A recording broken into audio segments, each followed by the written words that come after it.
I advise startups that address social and environmental challenges. I'm currently working on a startup called OrganJet that is helping to reduce waiting times for the many Americans who are on the waiting list for organ transplants. There's a lot of disparity in waiting times for patients who are waiting for transplants in the US.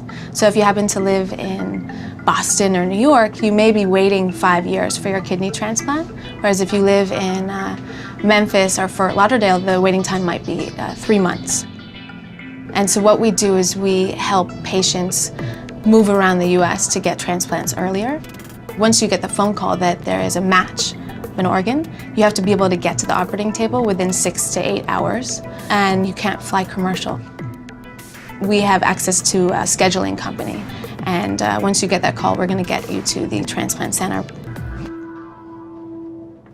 One would think that you would try to move the organ to the patient, but the organs aren't getting moved around the country.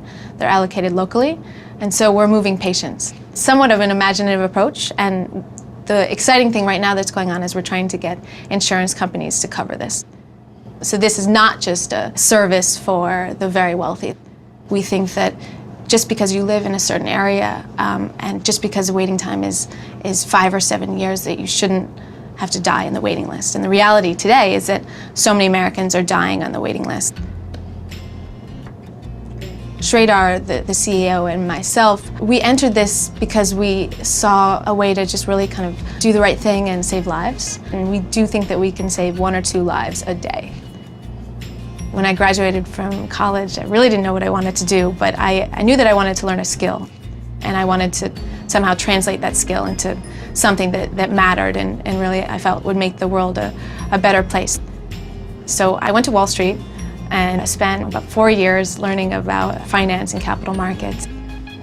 I quit my job and found myself in northern Vietnam setting up a microfinance program for women, providing loans and savings and training to women that did not have access to capital. And so we served that role of setting up a bank that they could trust, that was going to be there for a long time so they could actually build their business.